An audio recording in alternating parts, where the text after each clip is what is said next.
মৃদু শৈত্যপ্রবাহ বইছে উত্তরাঞ্চলে। পঞ্চগড়ে সর্বনিম্ন তাপমাত্রা রেকর্ড করা হয়েছে 8.3 ডিগ্রি। চলতি শীত মৌসুমে এটি সর্বনিম্ন।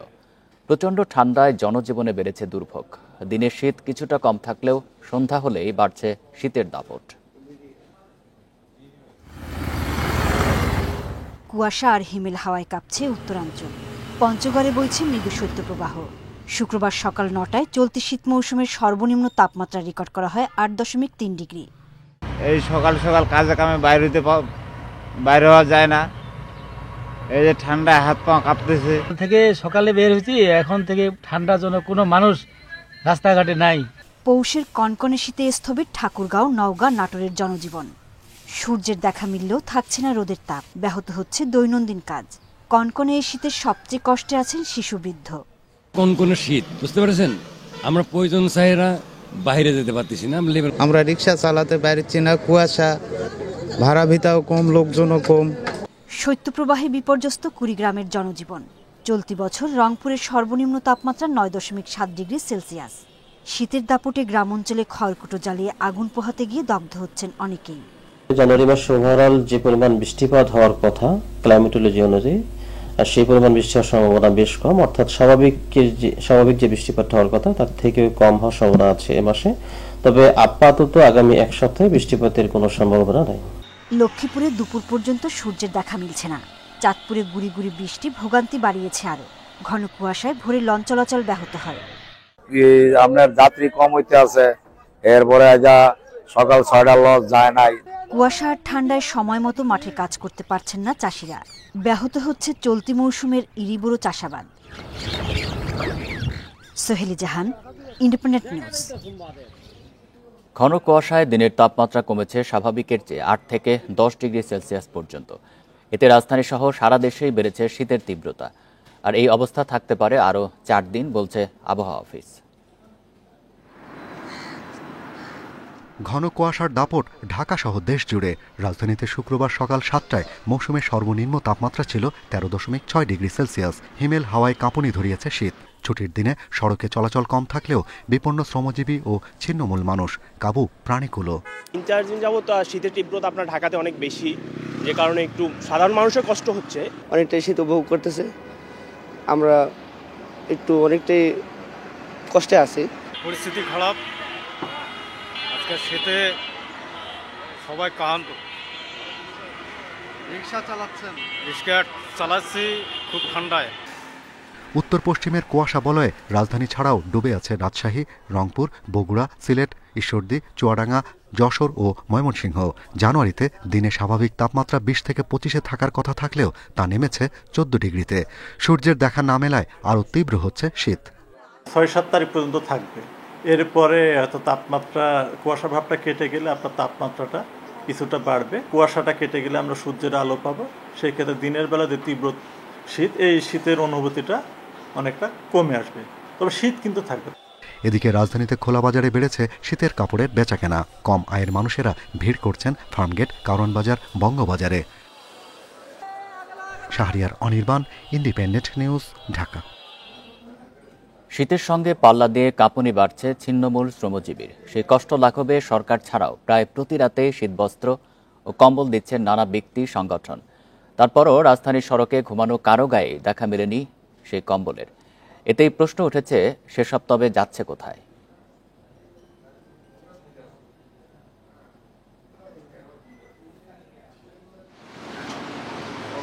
মৌসুমের সবচেয়ে কম তাপমাত্রায় ডুবে আছে রাজধানী। কনকনে ঠান্ডার সাথে বইছে হিমেল হাওয়া। এরই মধ্যে গভীর রাতে সড়কের পাশে বস্তা মুড়ে শীতে কাঁপছে ছিন্নমূল মানুষ। প্রথম দেখায় তাদের গৃহহীন মনে হলেও বাস্তবতা ভিন্ন। তাদের অনেকেই কম্বল নিতে ঘর ছেড়ে রাত কাটান ফুটপাতে। ঢাকার আশপাশের জেলা থেকেও আসেন অনেকে। কম্বলের দেখা পেলেই ব্যস্ত সড়কে ঝুঁকি নিয়ে নেন গাড়ির পিছু। এভাবে এক একজনের হাতে আসে 20 থেকে 30টি পর্যন্ত। পরে সেসব বিক্রি করেই চলে সংসার। গতবারে বেশি ছিল, কেউ কেউ 30টা পাইছে, কেউ 40টা পাইছে। এইবার তো আমি 3টা পাইছি। এইভাবে রাস্তাঘাটে নিতে হয়। বাসা কোথায়? বাসা হলো কুনিপাড়া। এই নারায়ণগঞ্জের। কেন আসছেন? এই কম্বলের লেগেছে। কেউ কেউ আবার এই কম্বল বেচে জোগাড় করে মাদকের টাকা। যারা পায় এরা সাথে সাথে বেচে ফেলে। বেচে তোমার মতন ইস্কেলাররা কিনে নিয়ে যায়, তোমার মতন সাহেবেরা কিনে নিয়ে যায়। বেশিরভাগ ক্ষেত্রে এদের ভিড়েই বঞ্চিত প্রকৃত ছিন্নমূলেরা। বিত্তশালীর সহায়তা না মেলায় ঢাকার ফুটপাতে এভাবেই কাটে তাদের কনকনে ঠান্ডার রাত। কম্বল তো পাই না, আমরা তো কম্বল দেয় না কাকা, এই আগুন টাগুন পোকায় আর রাতটা কাটাই। আমি একটা প্রতিবন্ধী, আমার একটা কম্বল দিয়ে নান্ধারা। কমলাপুর, রমনা, কাকরাইল ও হাইকোর্ট এলাকায় ছিন্নমূলদের দেখা মেলে সবচেয়ে বেশি, কারণ শীতের কম্বল রাতে বেশি পাওয়া যায় এসব এলাকায়। Zahidul Bashar, independent news, Dhaka. বছরের প্রথম সপ্তাহে রাজধানী বাজারে বাড়তি সব ধরনের চালের দাম কেজিতে বেড়েছে 12 টাকা পর্যন্ত। মিনিকেট 78 থেকে 80 আর নাজির শাল বিক্রি হচ্ছে 80 থেকে 86 টাকা কেজিতে। এর কারণ হিসাবে ধানের বাড়তি দামকে দায়ী করছে বিক্রেতারা। তবে আলু, পেঁয়াজ ও ডিমের দামে ফিরেছে কিছুটা স্বস্তি। মাঠ থেকে ঘরে উঠেছে আমন, আমদানিও ভালো, তারপরও রাজধানীর বাজারে নেই স্বস্তি। সব ধরনের চালের দামই বাড়তি, কেজিতে বেড়েছে 12 টাকা পর্যন্ত।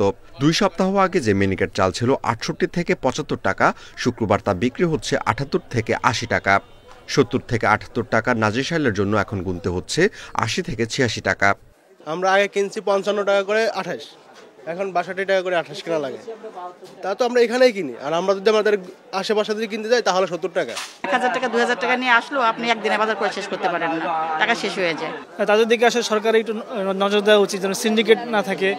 খুচরা ও পাইকারি ব্যবসায়ীদের দাবি, ধানের দাম বাড়াতেই চালের দামও বাড়াচ্ছে মিলাররা। কেজি প্রতি আমরা 8 টাকা 10 টাকা বাড়ছে, কিন্তু এভাবে বাড়ার কারণ একমাত্র হলো যারা মিল চালের মালিক, যারা বড় বড় কোম্পানির, তারা দায়ী। তবে কিছুটা স্বস্তি ফিরেছে ডিম ও মুরগির বাজারে। ফার্মের ডিম বিক্রি হচ্ছে 130 থেকে 135 টাকা ডজনে। ব্রয়লার মুরগির দাম প্রায় গত সপ্তাহের মতোই, প্রতি কেজির জন্য গুনতে হচ্ছে 200 থেকে 210 টাকা। এদিকে সরবরাহ বাড়ায় শীতের বেশিরভাগ সবজির কেজি 60 টাকার নিচে। পেঁয়াজ ও আলুর দামও আসছে সাধারণের নাগালের মধ্যে। Amirul Islam, independent news, Dhaka. সারা দেশে আলু, পেঁয়াজের দাম কমে আসায় স্বস্তি ফিরেছে কাঁচা বাজারে। তবে সরবরাহ বাড়ায় অনেক সবজির দাম পড়ে গেছে। এতে বিপাকে পড়েছেন কৃষকরা। সবজি চাষ করে গুনতে হচ্ছে লোকসান। শীতে এবার সবজির ফলন ভালো, বাজারে সরবরাহও বেশি, তাই কমে এসেছে দাম। বগুড়ার বাজারগুলোতে ফুলকপির কেজি বিক্রি হচ্ছে 10 টাকা, মূলা 60 টাকা, আর শিমের কেজি মিলছে 20 থেকে 30 টাকার মধ্যেই। বেগুনের কেজিতে গুনতে হচ্ছে 40 টাকা। 15 টাকায় পাওয়া যাচ্ছে বাঁধাকপি। শীতকালীন যে সবজিগুলো এখন মোটামুটি আমাদের কেনার নাগালের মধ্যে চলে আসছে। সবজি পর্যাপ্ত পরিমাণ আমদানি হওয়ার কারণে সবজির দাম মোটামুটি সবই কমে গেছে আর কি। রাজশাহীর বাজারে অন্যান্য সবজির সঙ্গে কমেছে আলুর দাম। প্রতি কেজি আলু বিক্রি হচ্ছে 40 টাকায়, আর পেঁয়াজ বিক্রি হচ্ছে 45 টাকা কেজিতে। সবজির বাজার মোটামুটি স্বস্তি আছে, জনগণের ক্রয় ক্ষমতার মধ্যে বাজার অতিরিক্ত সস্তা। পাবনায় পাইকারি ও খুচরা বাজারে মূলা ও ফুলকপির ব্যাপক দরপতন হয়েছে। পাইকারিতে প্রতি কেজি মূলা 1 টাকা এবং ফুলকপি 3 থেকে 5 টাকা কেজি দরে বিক্রি হচ্ছে। এতে লোকসানের মুখে কৃষক। একই পরিস্থিতি নরসিংদীতেও। সারের পয়সা হয় না, সেচের দাম নেই, জমির দাম নেই, কোনো রকমের কোনো পড়তা হচ্ছে না। পোষাবে সার বেশি, দাম বেশি, দামে কম, সব দিকে কম। কিনতে গেলে বেশি, বেচতে গেলে কম। মানিকগঞ্জে সবজির দাম কমে এলেও বাজার ভেদে দামে কিছুটা পার্থক্য দেখা গেছে। এছাড়া ডিম ও মাংসের দাম স্থিতিশীল থাকলেও বাড়তি মাছের দাম। Sadequr Rahman Siddiqui, independent news. ঘন কুয়াশার কারণে ঢাকা মাওয়া এক্সপ্রেসওয়েতে শ্রীনগর ও হাসারায় আলাদা সড়ক দুর্ঘটনায় 4 জন নিহত হয়েছেন। আহত হয়েছে অন্তত 16 জন। এ নিয়ে গত 2 সপ্তাহে এক্সপ্রেসওয়ের বিভিন্ন স্থানে 15টি সড়ক দুর্ঘটনায় 12 জন প্রাণ হারিয়েছেন। দুর্ঘটনার জন্য সড়কে দৃশ্যমান সংকেত না থাকা ও অসচেতনতাকে দুষছেন চালকেরা। শুক্রবার ভোর 5টার দিকে এক্সপ্রেসওয়ের হাসারা এলাকায় ঢাকামুখী লেনে যাত্রীবাহী বাস ও ট্রাকের সংঘর্ষ হয়। নিহত হন বাসের 2 যাত্রী। 5.5 ঘন্টা আগে বৃহস্পতিবার রাত 11:30টার দিকে সিরাজদি খানের নিমতলী এলাকায় কাভার্ড ভ্যানের পেছনে ধাক্কা দিলে দুমড়ে মুচড়ে যায় বাস। নিহত হন বাসের 1 যাত্রী ও 1 সহকারী। বেপরোয়াভাবে ড্রাইভার গাড়ি চালাইছে, তার জন্য এই বড় দুর্ঘটনা ঘটছে। অবশ্যই বিচার চাই। আর আজকে যে গাড়িটা সেফ ভাবে চালাইতো তাহলে আজকে পরিস্থিতি হতো না, আমার স্বামীরও জান যেত না, এতটি মানুষের জীবন যেত না। গত 2 সপ্তাহে এক্সপ্রেসওয়ের বিভিন্ন জায়গায় 15টি সড়ক দুর্ঘটনায় প্রাণ হারিয়েছেন 12 জন। ট্রাফিক আইন অমান্য করে গাড়ি চালানো এবং যানবাহনে অতিরিক্ত গতিকেই এত দুর্ঘটনার কারণ বলছেন যাত্রীরা। ওই গাড়ি যেমন সামনে দিকে সরে গেছে, ওই যে পার্কিং করা থাকে না, পার্কিং এর তো জায়গা দিয়ে দিছে, ওই জায়গায় করলে ট্রাকগুলো ভালো হয়। যদি স্পিডটা কমায় দেয় বা স্পিডের গতি কম থাকে তাহলে অ্যাক্সিডেন্টটা কম হবে। দুর্ঘটনা রোধে নিয়মিত অভিযান, মামলা এবং গতি নিয়ন্ত্রণের প্রক্রিয়া আধুনিকরণের পরামর্শ পুলিশের।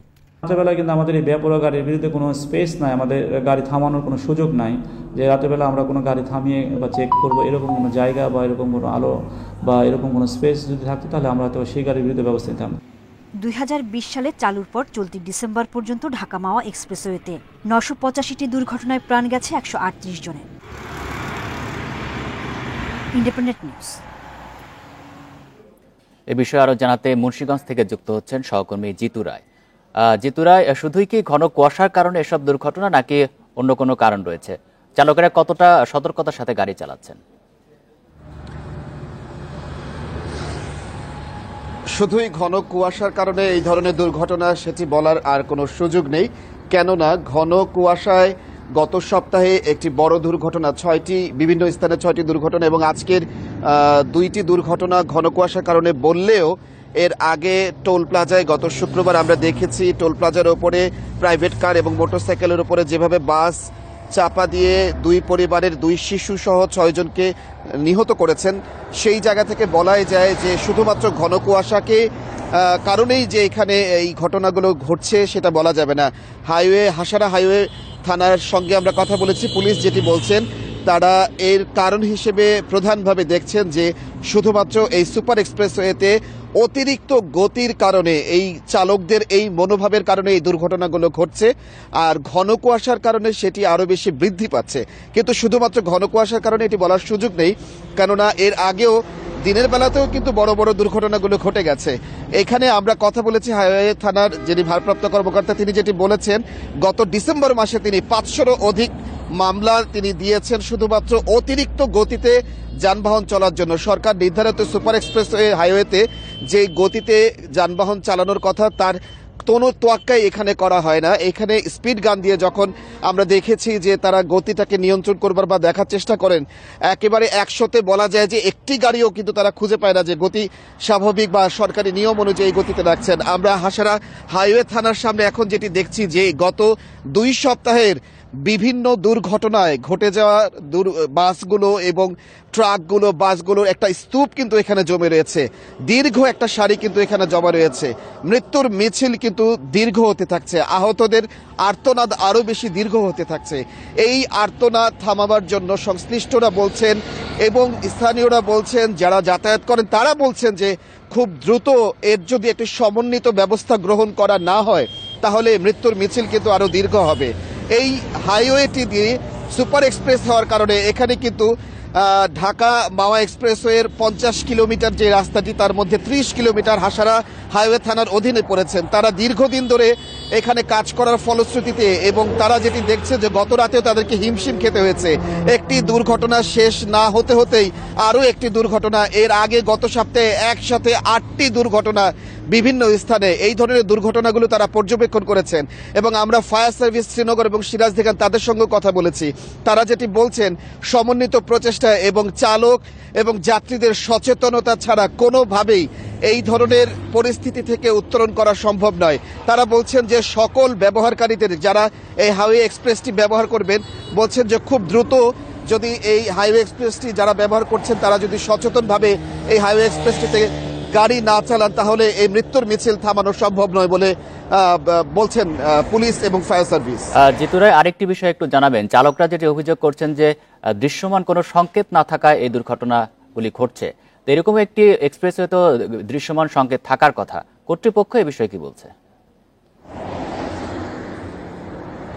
আমরা কর্তৃপক্ষের সঙ্গে কথা বলেছি, হাইওয়ে পুলিশের যিনি ইনচার্জ তার সঙ্গে কথা বলেছি, ফায়ার সার্ভিসের সঙ্গে কথা বলেছি, যারা মাঠ পর্যায়ে এই দুর্ঘটনাগুলোকে পর্যবেক্ষণ করছেন এবং যারা প্রতিদিন মোকাবিলা করছেন এই পরিস্থিতি থেকে, তারা যেটি বলছে যে প্রকৃতপক্ষে এত ঘন কুয়াশা থাকে এবং গত রাতে যে ঘন কুয়াশা বৃষ্টির মতো পানি ঝরছিল সেই অবস্থা থেকে ভেজা থাকে এই রাস্তাটি, এবং যেই মার্কগুলো করা থাকে, যে চিহ্নগুলো বা সংকেতগুলো দেয়া থাকে, সেটি ঘন কুয়াশার কারণে দেখা যায় না। তার উপরে যে সড়ক বাতি থাকার কথা, সে সড়ক বাতিগুলো যেভাবে আলো দেওয়ার কথা বা যেটুকু আলো হলে পরে এই চিহ্নগুলো স্পষ্ট একজন চালকের দৃষ্টি সীমানার মধ্যে থাকবে, সেটি কিন্তু তারা লক্ষ্য করতে পারে না। আমরা এর প্রতিকার হিসেবে কি করা যায় জানতে চেয়েছিলাম হাইওয়ে পুলিশের সঙ্গে। তারা যেটি বলেছেন, তারা সড়ক সেতু বিভাগকে তারা চিঠি দিয়েছেন। তারা বলছেন যে এর দ্রুত ব্যবস্থা গ্রহণ করবার জন্য এই সড়ক বাতিগুলো কিছু জায়গায় যেগুলো বন্ধ হয়ে রয়েছে সেগুলোকে দ্রুত চালু করবার জন্য, এবং যেসব জায়গাতে আলোগুলো অস্পষ্ট তারা চিঠি দিয়ে বলেছেন, অনুরোধ করেছেন যেন এই আলোগুলোকে আরো স্পষ্ট করা হয়, এবং যে সড়কের মধ্যে চিহ্নগুলো রয়েছে সেই চিহ্নগুলোকে পুনরায় যেন আরো বেশি গাঢ় রং করে যেন সড়কের এই চালকদের যেন দৃষ্টি সীমানার মধ্যে আনা যায় সে ব্যাপারে বলছেন।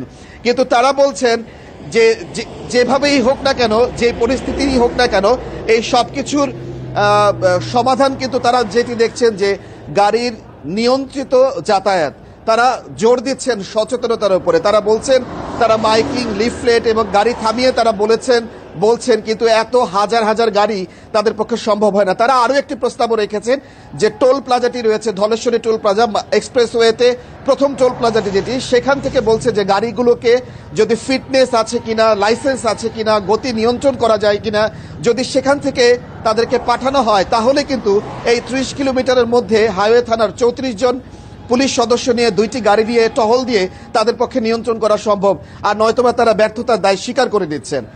এই ছিল আমার কাছে মুন্সিগঞ্জের ঢাকা মাওয়া এক্সপ্রেসওয়ের এই দুর্ঘটনার সর্বশেষ। মুন্সিগঞ্জ থেকে জানাচ্ছেন সহকর্মী জিতু রায়। মাদক পাচারের নিরাপদ রুটে পরিণত হয়েছে কুষ্টিয়া। স্থানীয়রা বলছেন ভারতের সঙ্গে 28 কিলোমিটার সীমান্ত অরক্ষিত থাকায় বাড়ছে মাদক চোরাচালান। সেখান থেকে সহজেই রেল কিংবা সড়ক পথে এসব মাদক চলে যাচ্ছে রাজধানী সহ বিভিন্ন স্থানে। বিজিবির তথ্য বলছে গত বছরের শেষ 6 মাসে 50 কোটি টাকার মাদকের চালান ধরা পড়েছে। তবে ধরাছোঁয়ার বাইরে থেকে যাচ্ছেন মাদক ব্যবসায়ীরা। গেল 15 ডিসেম্বর কুষ্টিয়ার পোড়াদহ স্টেশনে বেনাপোল এক্সপ্রেস ট্রেন থেকে 6 কোটি টাকার এলএসডি জব্দ করে বিজিবি। এর 1.5 মাস আগে একই ট্রেন থেকে 11 কোটি টাকার এলএসডি জব্দ করা হয়। এছাড়া সড়ক পথে জব্দ করা হয়েছে ইয়াবা সহ বিভিন্ন মাদক। কুষ্টিয়ার দৌলতপুরে ভারতের সঙ্গে 46 কিলোমিটারের সীমান্ত রয়েছে। এর মধ্যে 18 কিলোমিটারে কাঁটাতারের বেড়া দিয়েছে ভারত। বাকি উন্মুক্ত অংশ দিয়ে প্রতিদিনই বিপুল মাদক ঢোকার কথা জানিয়েছেন স্থানীয়রা। এই বিজিবির অভিযান বা প্রশাসনিক অভিযানে মাদক আটক হচ্ছে, কিন্তু কোনো ধরনের মাদকের যে মূল হোতা বা বিক্রেতা এরা কেউ আটক হচ্ছে না। আশপাশে যাতে বর্ডারগুলো আছে এবং বর্ডারগুলো আশপাশে থেকে মাদকতা বেশি আসছে আর কি। এই মাদকতা আমাদের ধরেন আশপাশে যেমন যুব সমাজ নষ্ট করে ফেলছে। সচেতন মহলের দাবি, বড় চালান জব্দ হলেও মাদক ব্যবসায়ীরা থাকছে ধরাছোঁয়ার বাইরে। এতে বন্ধ হচ্ছে না চোরাচালান। যে যারা এর সাথে জড়িত তাদেরকে কেন গ্রেপ্তার করা হচ্ছে না, বা প্রশাসন যেভাবে সুযোগ করে দিচ্ছে, প্রশাসনের যে অংশটা সুযোগ করে দিচ্ছে আমরা তাদেরকেও আইনের আওতায় দেখতে চাই। গার্জিয়ান সচেতন হতে হবে। গার্জিয়ান সচেতন কি করবে? যদি মাদক যদি ওপেন বিক্রি বন্ধ না করা যায় বা এর ব্যাপ্তিটা না নিয়ন্ত্রণ করা যায়, তাহলে আগামীতে আরো ভয়ঙ্কর রূপ ধারণ করবে বলে আমি মনে করি। পুলিশ বলছে সুনির্দিষ্ট অভিযোগ না থাকায় কাউকে আটক করা যাচ্ছে না। তবে পাচার বন্ধে অভিযান চলমান থাকার কথা জানিয়েছে বিজিবি। জনগোষ্ঠীকে সাথে নিয়ে সীমান্ত এলাকা এবং আমাদের অন্যান্য অঞ্চলে যারা বসবাস করছেন সবাইকে নিয়ে আমরা যদি একটা সম্মিলিতভাবে একটা প্রতিরোধ গড়ে তুলি, তাহলে আমাদের এ ধরনের যে কোনো অন্যায়ের প্রচেষ্টাকে আমরা নস্যাৎ করতে পারবো। গত 3 মাসে বিজিবির অভিযানে প্রায় 20 কোটি টাকার মাদক জব্দ করা হয়েছে। তবে এসব ঘটনায় কাউকে আটক করতে পারেনি পুলিশ। Independent news. এই ছিল সমগ্র বাংলাদেশে ইন্ডিপেন্ডেন্ট টেলিভিশনের সব খবরের আরো বিস্তারিত জানতে চোখ রাখুন ফেসবুক, এক্স এবং ইউটিউবে। ধন্যবাদ সবাইকে।